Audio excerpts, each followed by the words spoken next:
Thanks very much, Michael. Good morning, ladies and gentlemen. First of all, I'd like to thank the Bus Industry Confederation for inviting me to speak this morning. Having worked with bus planners and bus operators for much of my life, it is a pleasure to be here, and thanks once again. My name is Chau, and I'm the Executive Director of Project Advisory at Infrastructure Australia.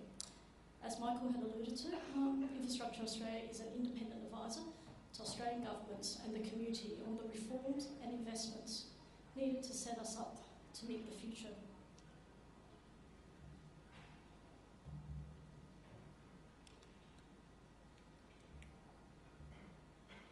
Earlier this year, we launched the 15-year Australian Infrastructure Plan. The plan is a reform-based policy document which provides a roadmap for governments, business and the community to address Australia's infrastructure challenges. This morning, I would like to outline some of the key recommendations in the plan, in particular how we can achieve better planning, better decision-making and better value services for our users and taxpayers, and what this means for the bus industry. I will also talk about the infrastructure priority list, which is actually my personal area of responsibility at IA. The list is a living document that sits alongside the plan and provides a prioritised list of nationally significant investments. It also provides guidance to decision makers on where they should direct funding. At Infrastructure Australia, I lead the team responsible for assessing business cases for projects to be included on the priority list. This involves determining whether a project is the most appropriate solution to identify infrastructure need and whether it will have social, economic and environmental merit.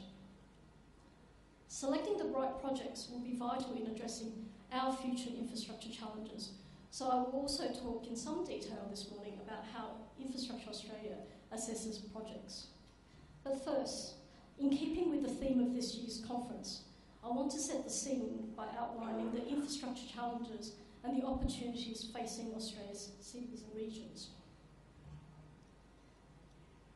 Australia's population growth is one of the most challenging factors in shaping our cities and regions. The Australian Infrastructure Audit projected that by 2031, Australia's population would grow more than 30 million people.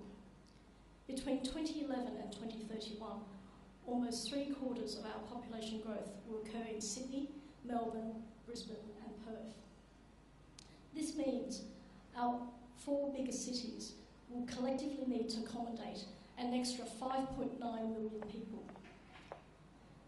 The geographical regions directly adjacent to our largest capital cities are also expected to grow appreciably.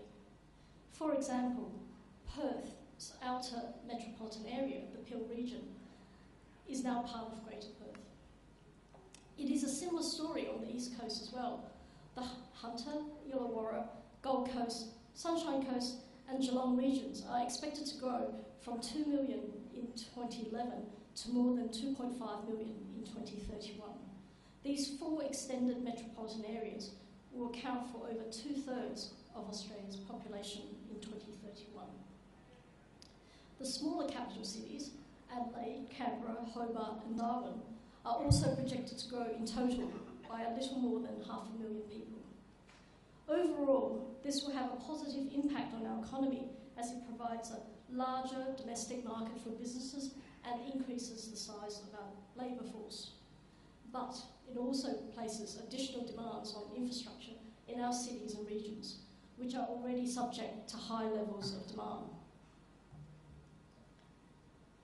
If we don't adequately plan for this rise in demand for infrastructure services, Australia could face a future of congestion and constraint. Already, over 2 million Australians spend over 45 minutes commuting each way, and this trend is likely to worsen as our cities grow from medium-sized to large global cities over the coming decades. Increasing bottlenecks and delays in our major cities will mean it takes longer for people to get home from work, and beyond the personal impact, the economic impact of congestion is very significant. Without action, road congestion alone is projected to cost the Australian economy $53 billion by 2031. All of this points to the need for great investment to deliver more and better infrastructure, including transport options that can carry more passengers and services both high and low density environments. That means better public transport linkages to major destinations, more efficient and reliable public transport options across a range of modes, and less congestion on our key transport corridors. It's about setting our cities and regions up for future growth with efficient and effective infrastructure.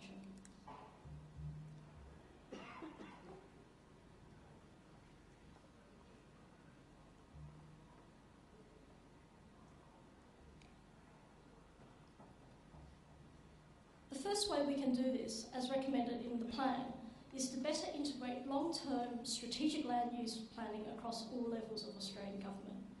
Planning must remain a priority, so governments can plan and prepare for shifts in demand, identify emerging issues and construct the right projects at the right time for the right price.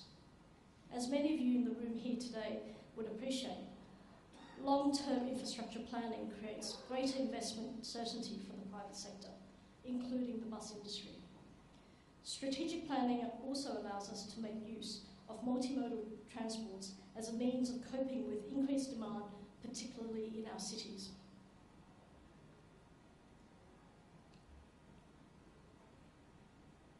In the bus sector in particular, long-term strategic planning has an important role to play in fostering better integration of multimodal journeys on our transport networks.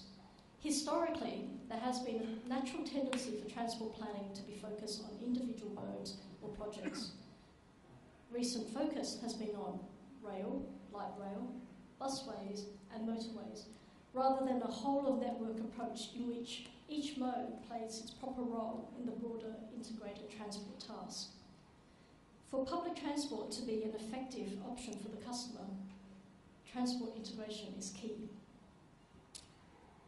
And we have made significant progress in multimodal trip planning over the past few years. Infrastructure planning frameworks are increasingly taking into account the roles of each mode in an integrated network. As a very flexible mode that can be adapted to changing travel patterns, buses have a particularly important role to play in an integrated multimodal transport system.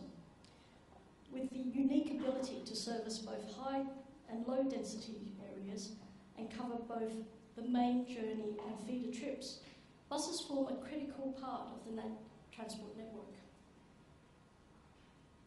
The key challenge for transport planners is to pinpoint exactly where we need to increase the capacity of bus routes and services so that we can deliver more efficient journeys where they are needed most.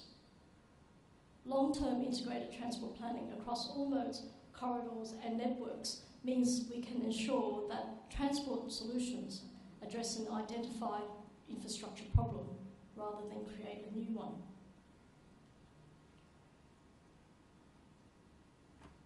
Importantly, long-term strategic infrastructure planning must also be supported by a robust process for selecting projects rather to deliver the best outcomes for the community. This is where Infrastructure Australia comes in. Our infrastructure priority list is an independent list of nationally significant investments that address Australia's infrastructure gaps and future requirements. We have a rigorous assessment process for adding projects to the infrastructure priority list.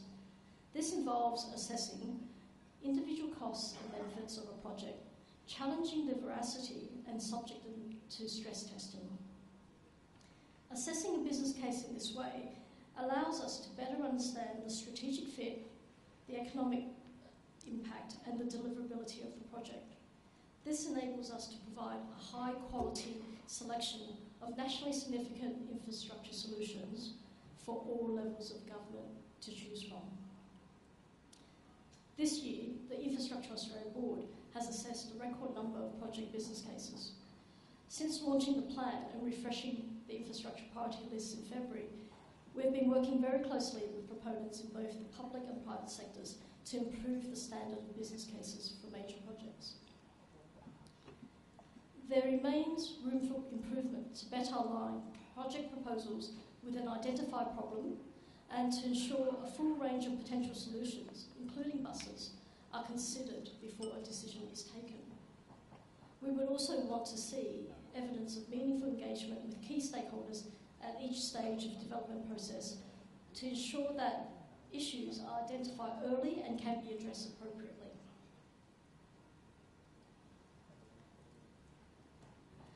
But it isn't just about new investments. In fact, another key recommendation of the plan is to make better use of existing infrastructure. This means embracing technologies that drive greater efficiency across assets and networks. At one end of the spectrum, we are seeing investment in major technological upgrades to existing transport infrastructure, which has the potential to completely transform the way we move around cities. For example, Singapore is working to fit out existing buses with self-driving technology after a successful pilot, suggesting that the prospect of a completely driverless bus is just a few years away. These driverless buses are electric hybrid vehicles and are the result of collaboration between the Land Transport Authority in Singapore and the Nanyang Technological University, aiming to improve road safety, reduce vehicle congestion, and help alleviate pollution.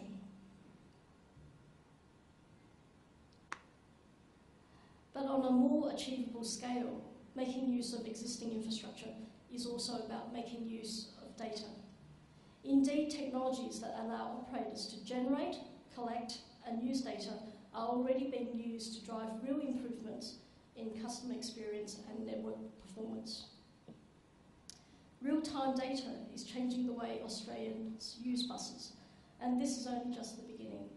In Sydney, for example, commuters are now able to see how crowded buses are before they arrive at their bus stop using the NextThere app.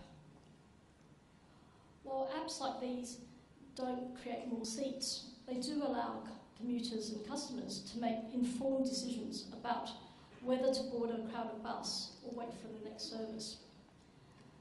The next evolution will be to use the growing data sources and the insights they provide to change the structure, operation, and the use of infrastructure. On a related note, Infrastructure Australia is strongly encouraging the use of post-completion reviews after projects to collect data and insights to quantitatively and qualitatively assess the success of projects.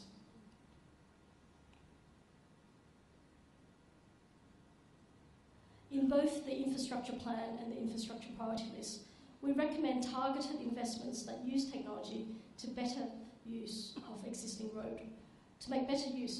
road infrastructure. Some of these investments are relatively low cost, with the potential for high returns. These investments should target the key pinch points on urban road networks with comparatively high public transport and freight use.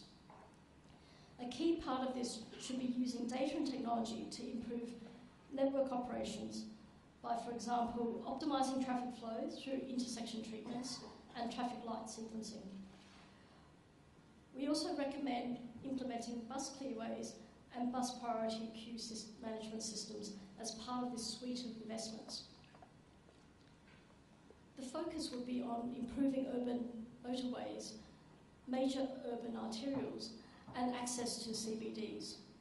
This would complement existing works being undertaken to address capacity constraints.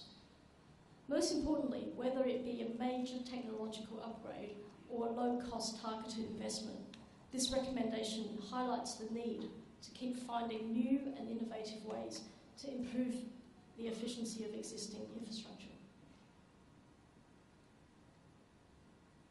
A few concluding remarks. Fundamentally, there is an important role for buses in our capital city's transport network, both for line haul and feeder routes. In some cities, this will change as other forms of transport are built, but a role will continue to exist for buses. Ensuring that our infrastructure investments are guided by long-term strategic planning and a robust process for selecting projects means that we will be better placed to respond to changes in infrastructure demand. Making use of existing infrastructure and new data is key to keeping costs low. As we continue to assess business cases for inclusion on the priority list, Infrastructure Australia will continue to play a key role in encouraging better decision making and long-term infrastructure planning. At the same time, we will continue to work with our proponents to improve the standard of business cases. It's about ensuring that the projects adequately address today's infrastructure gaps and set up our cities and regions to meet the challenges of the future. Thank you very much.